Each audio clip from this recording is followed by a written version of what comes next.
마가복음 본문으로 계속해서 수요 예배의 말씀을 나누고 있습니다. 격주로 주로 이렇게 말씀을 나누게 되다 보니 지난번 이어졌던 마가복음 본문은 9월 11일 수요 예배 때 말씀을 나눴습니다. 본문의 말씀의 내용을 정확히 기억하는 분들이 드무시리라 이렇게 생각을 합니다. 우리의 기억을 좀 다시 새롭게 하기 위해서 바로 앞에 본문이었던 마가복음 7장 1절부터 23절까지의 말씀을 간단하게 한번 다시 좀 살펴보고자 합니다. 예수님을 곤란하게 만들기 위해서 호시탐탐 예수님을 대적하던 바리새인들은 예수님을 공격할 건수를 하나 잡았습니다. 예수님의 제자들이 음식을 먹기 전에 손을 씻는 그 장로들의 전통을 어겼기 때문입니다. 바리새인들은 제자들을 공격하고 이 공격으로 예수님을 곤란하게 만들려고 하였습니다. 당시의 모든 유대인들은 정결법을 지키는 것과 율법을 지키는 것을 굉장히 중요하게 생각했습니다. 율법을 지키는 것은 하나님의 선택을 받은 유대인이라면은 마땅히 해야 하는 일이고, 율법을 지키는 자만이 하나님의 구원을 받을 수 있는 그 자격을 얻는 일이라 이렇게 생각을 했습니다. 장로들의 전통이 만들어진 것은 처음에는 순수한 동기로 시작되었습니다. 어떻게 하면 하나님의 말씀을 잘 지킬 수 있을까? 어떻게 하면 하나님의 말씀 지키는 것이 점점 시간이 변하면서 변하는 것이 아니라 더 굳건히 지킬 수 있을까? 이런 동기로 시작되었습니다. 하지만 시간이 지나면서 애초에 그들이 가지고 있었던 하나님을 향한 마음은 없어지고 형식만 남아서 형식이 사람들을 판단하고 구분짓는 잣대가 되어버린 것입니다. 또 하나님을 향한 뜨거운 마음이 없어도 형식만 갖추면 된다는 이런 자격을 중요하게 여기게 되어버렸습니다.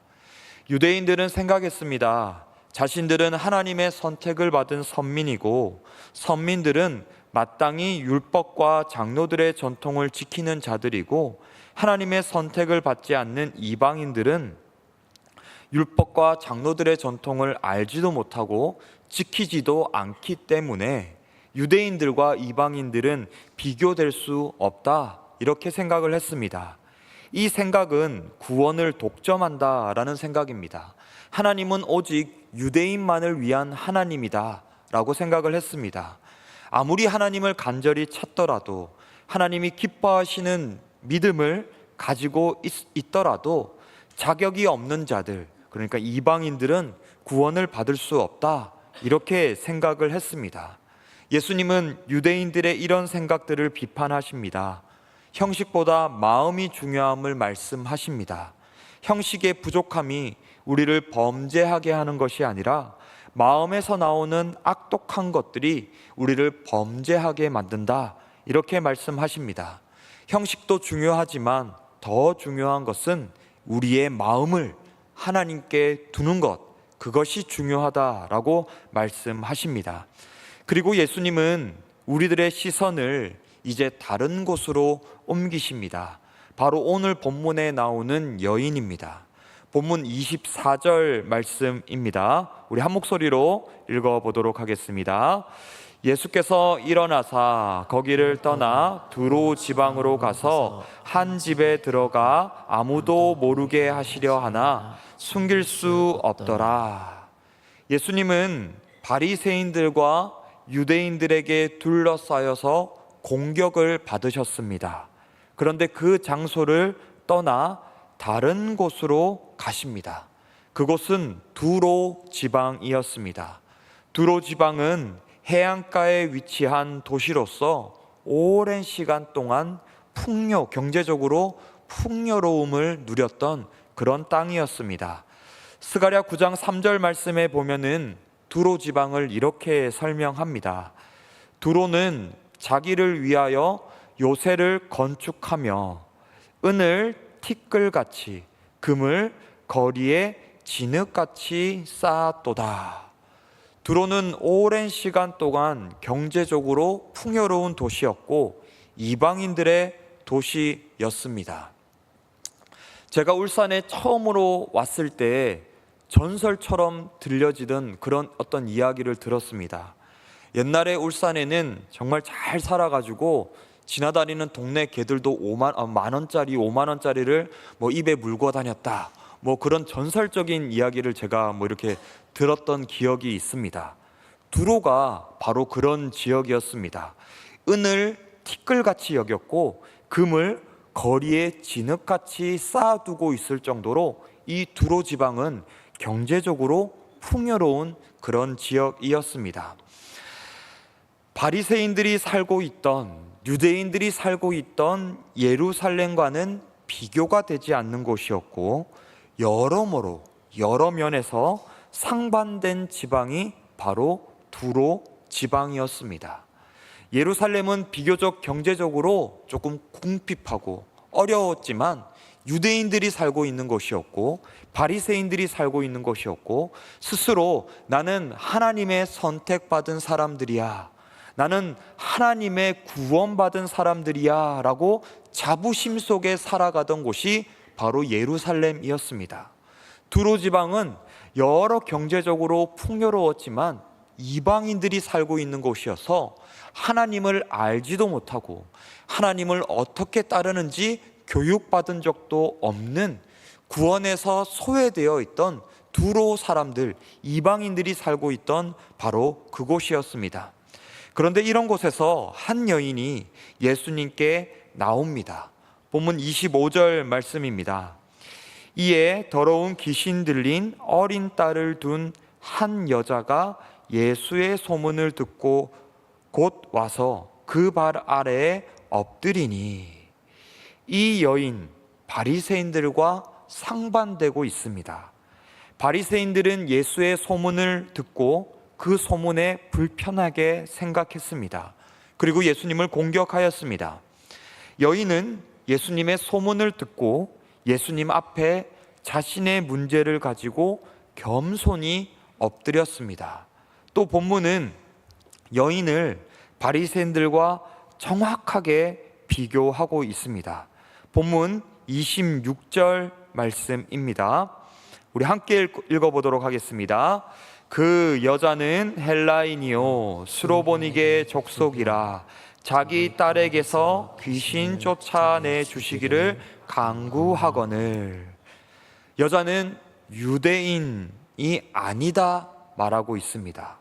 율법도 모르고 정결법도 모르고 장로들의 전통을 들어본 적도 없던 여인입니다. 구원받을래야 받을 수 없는 사람이고 하나님의 도우심을 받을 자격이 없는 사람이다, 이렇게 말하고 있습니다. 더욱이 여인에겐 귀신 들린 딸이라는 문제를 가지고 있었습니다. 마가복음에서 예수님이 귀신을 내쫓으시는 장면이 여러 번 등장을 합니다. 그런데 그때마다 귀신에게 달라붙는 수식어가 있습니다. 더러운이라는 수식어입니다. 그런데 바로 앞에 본문에서 제자들이 음식을 먹기 전에 손도 씻지 않고 더럽게 음식을 먹었다고 고소를 당했는데, 이 여인의 딸은 더러운 귀신에 들린 것입니다. 그리고 여인을 향한 예수님의 대답이 충격적입니다. 본문 27절 말씀입니다. 예수께서 이르시되 자녀로 먼저 배불리 먹게 할지니 자녀의 떡을 취하여 개들에게 던짐이 마땅치 아니하니라. 자신의 딸을 고쳐달라고 예수님께 찾아온 여인에게 전하시는 예수님의 말씀은 예수님의 생각이 아니었습니다. 바로 앞에 본문에서 예수님을 공격하던 바리새인들 그리고 유대인들의 목소리였고 생각이었습니다. 바로 앞 본문에서 예수님을 공격하던 그 바리새인들, 그들은 하나님의 자녀고 이방인들은 개들이라고 여겼던 그 바리새인들과 유대인들의 목소리였습니다. 충분히 마음이 상하고 충분히 상처받을 수 있는 말입니다. 만약에 저 같으면은 예수님도 그러실 줄 몰랐습니다. 실망이 이만저만이 아니네요. 내가 예수님은 다를 거라고 기대했던 것, 그것이 제 잘못인 것 같습니다 라고 역정을 내면서 화를 내면서 돌아갈 것 같습니다.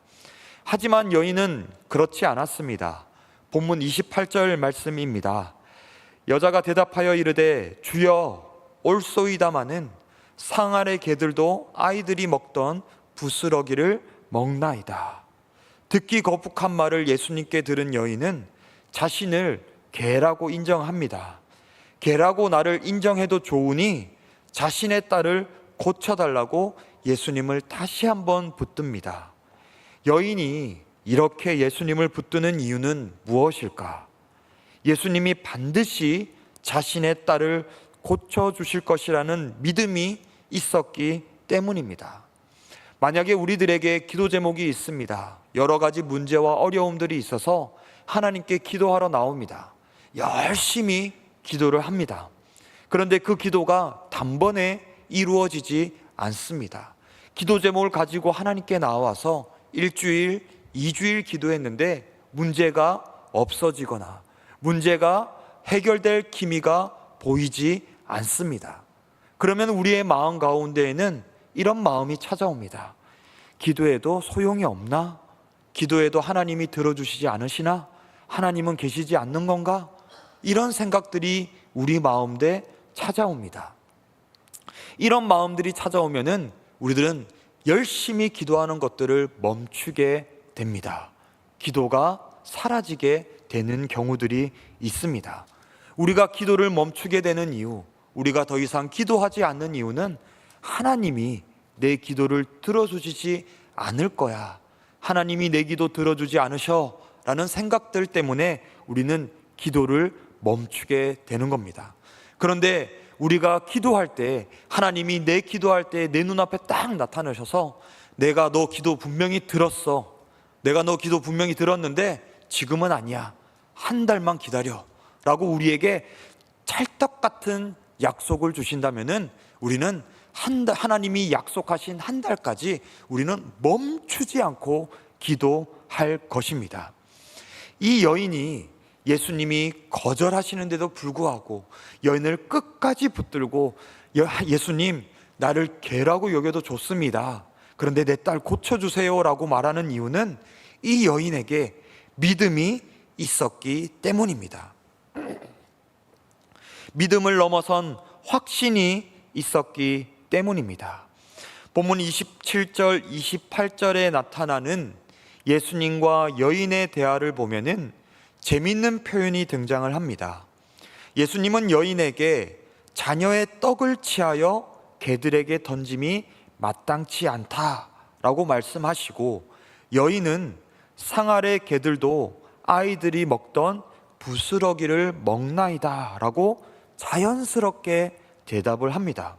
왜 하필 예수님이 떡 이야기를 하시고 이 여인은 예수님의 그 대답에 상 아래 개들도 아이들이 먹던 부스러기를 먹습니다 라고 대답을 하고 있는 것일까?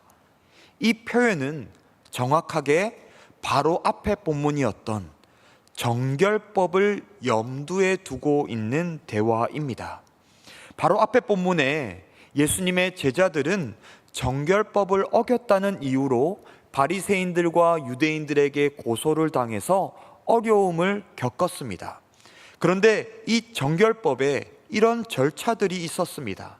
정결법을 위해선 먼저 손을 깨끗하게 물로 씻습니다. 그 다음에 손에 물이 이렇게 묻어 있습니다. 그럴 때 우리들은요, 수건으로 물에 젖은 손을 이렇게 닦습니다. 그런데 당시에는 수건이 존재하지 않았고 수건 비슷한 것들이 있다 할지라도 아마 더러웠을 것입니다. 여러 먼지들로 더러웠을 것입니다. 그래서 당시에는 이 물에 젖은 손을 닦기 위해서 떡과 빵을 사용을 했습니다. 빵으로 손에 있는 물기를 닦아내었던 것입니다. 이때 손을 닦는 빵은 먹는 빵보다는 좀 거친 빵이었고 오로지 손을 닦기 위한 빵이 존재했던 것입니다. 다른 것으로 손을 닦는 것보다 빵으로 닦는 것이 훨씬 위생적이라고 여겼습니다. 손을 닦은 빵은 땅 아래에 먹는 것이 아니라 땅 아래에 버려지고는 했었습니다. 여인이 상 아래 개들도 부스러기를 먹는다는 표현은 정결법 과정 중에 버려지곤 했던 그 빵을 가리키는 것이고, 이런 빵이라도, 유대인들은 먹지 않는 빵이라도 있다면은 자신에게 달라고 예수님께 요청하고 있는 것입니다. 여러분들은 이 여인의 말과 모습 속에서 무엇을 보십니까? 예수님은 이 여인에게서 믿음을 보셨습니다. 하나님이 기뻐하시고 찾으시는 믿음을 보셨습니다. 형식만 번지르르하게 갖춘 유대인들과 바리새인들에게선 찾아볼 수 없었던 믿음을 여인에게선 보았습니다.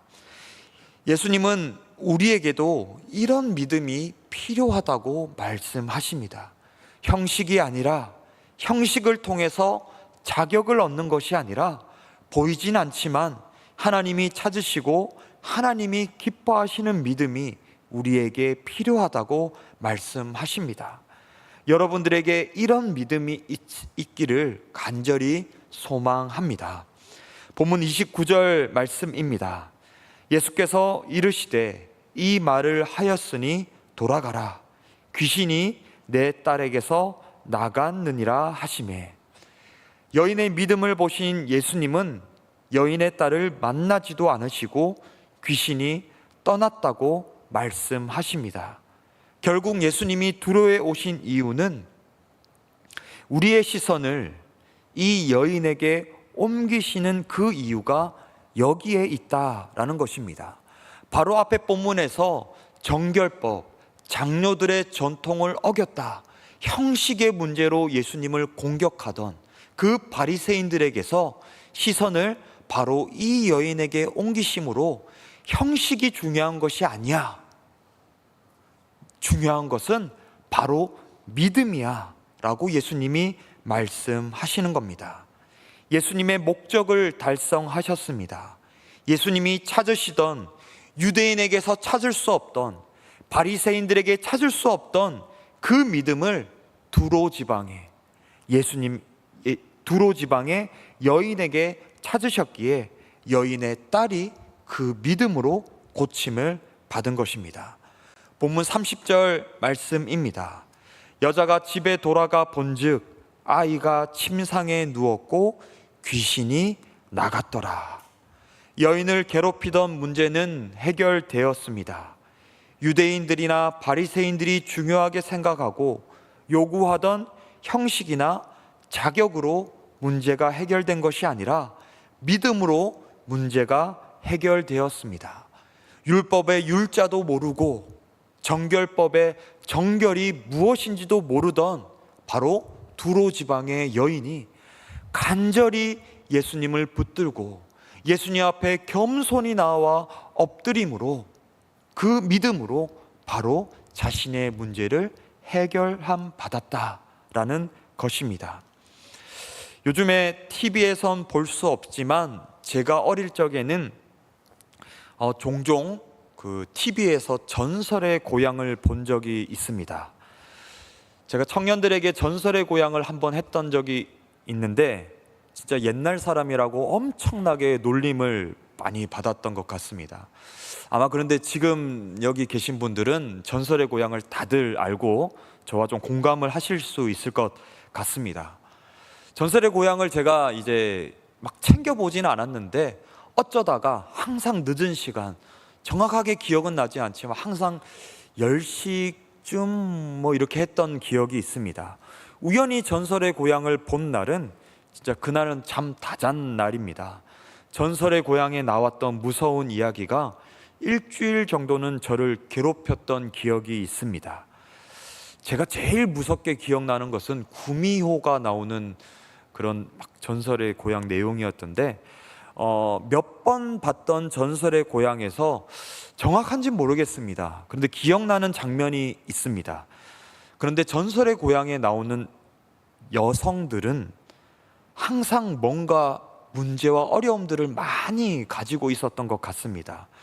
그래서 전설의 고향에 나오는 여인들은 항상 슬프고 항상 울고 항상 학대받고 어려운 가운데 버림받고 이런 여성들이었던 것 같습니다. 그래서 이 여인들은 모두가 잠든 밤에 항상 물을 떠서 으스스하게 생긴 나무 밑에 가서 그 물 한 그릇 딱 이렇게 떠다 놓고 손이 이렇게 발이 되도록 빌고 있는 그 모습이 저에게 기억이 납니다. 그렇게 정성스럽게 손이 발이 되도록 빈 여성의 정성을 보고 신이 감동을 해서 도와준다라는 내용이 아직도 기억이 납니다. 무당들도 자신을 찾아온 사람들에게 돈을 받기 위해서, 복채를 받기 위해서 이런 얘기를 합니다. 신에게 정성을 보여야 한다, 신이 감동해야 한다라고 이야기를 합니다. 우리가 믿는 하나님도 우리에게 정성을 요구하실까? 감동하셔야 우리를 그때서야 겨우 도와주시는 분일까? 생각을 해봅니다. 어떻게 생각을 하십니까? 저는 아니라고 생각을 합니다. 우리가 구원받음은, 우리가 은혜를 누림은 우리가 착해서일까? 하나님께 정말 어마어마한 것들을 많이 드려서일까?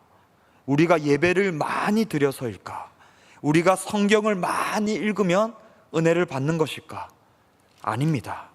오직 우리는 예수 그리스도를 믿음으로, 하나님의 신실하신 약속을 신뢰함으로, 하나님의 그 말씀을 신뢰함으로, 하나님의 말씀에 순종함으로 우리에게 값없이 주어지는 은혜로 우리는 구원받은 하나님의 백성 자녀입니다.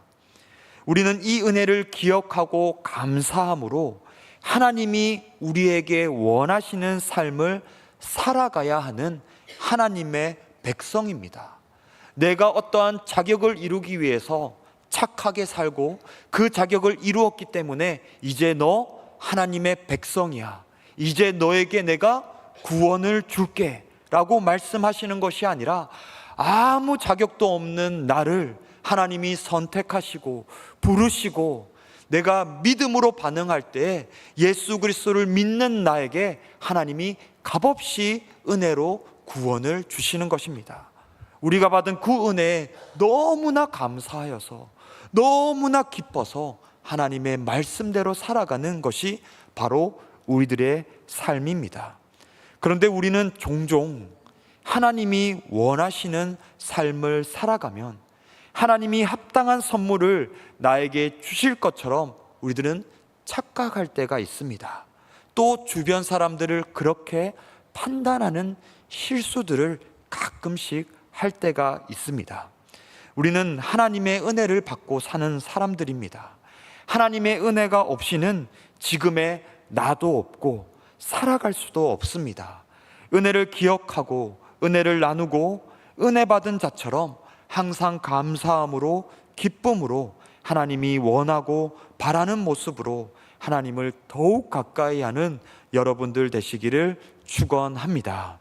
어떤 문제가 있든지 우리가 우리의 문제를 간절한 마음으로 하나님 앞에 내어놓는다면은 하나님은 반드시 우리의 기도를 들으십니다. 하나님은 우리의 믿음을 보시고 내가 원하는 때는 아닙니다. 내가 원하는 방법이 아닐지도 모릅니다. 하지만 가장 좋은 방법, 가장 좋은 때에 반드시 하나님은 우리의 기도에 응답하여 주실 것입니다. 이런 하나님을 기대하고 기도하며 따르는 여러분들 되시기를 바랍니다.